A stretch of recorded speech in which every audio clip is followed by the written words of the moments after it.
Let's epoxy flood coat this slab.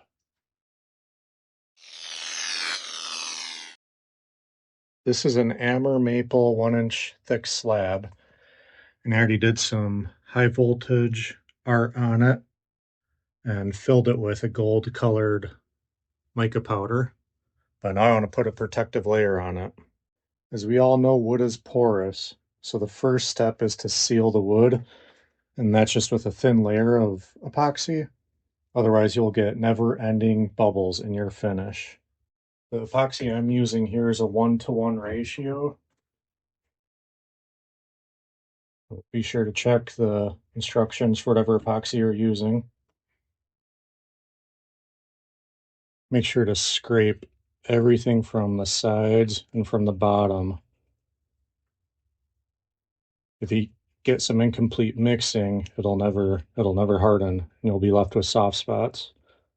A lot of people will take what's mixed here, pour it into a new cup, and then dump it. That way you ensure that the walls and the bottom of the cup are clean.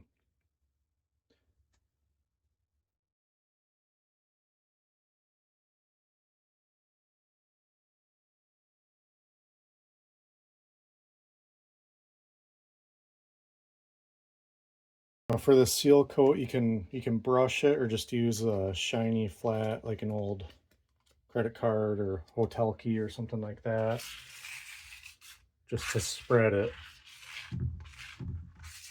And the point of this coat is just to seal the wood.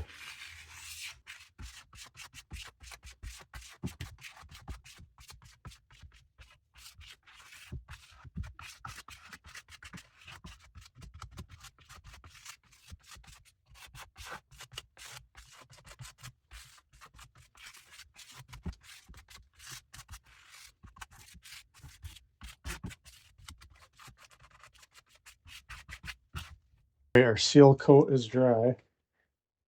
Put down a plastic garbage bag or plastic sheathing because on the flood coat it will drip through.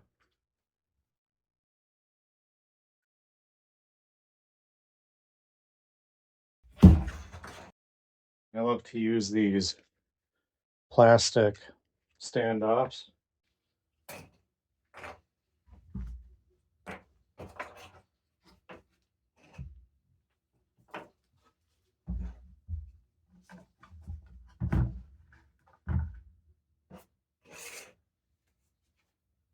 All right, garbage bag was smaller than I thought, so I had to tear it open.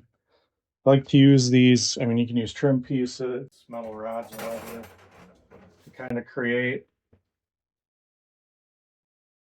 a pool. So if it does drip through, it won't drip over the bag.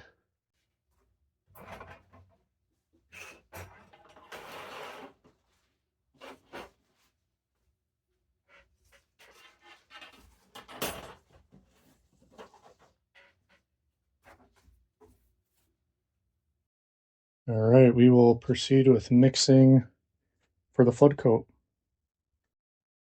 To find the amount of epoxy you'll need, you can just use an online calculator or find the volume by multiplying the width by the length by the desired thickness and divide that by 1.805, and that'll give you the amount of fluid ounces you'll need.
Something I'd advise not doing is scraping the cup.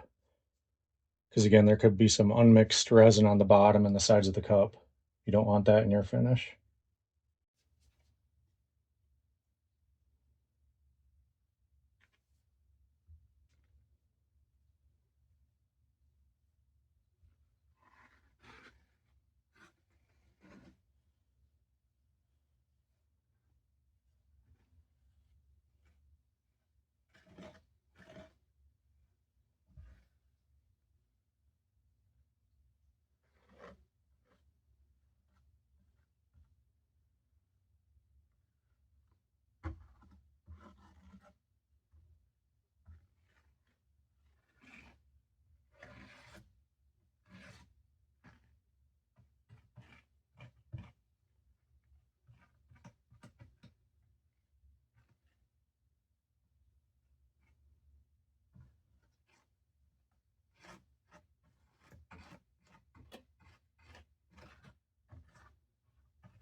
Should go without saying, but make sure your workpiece is level.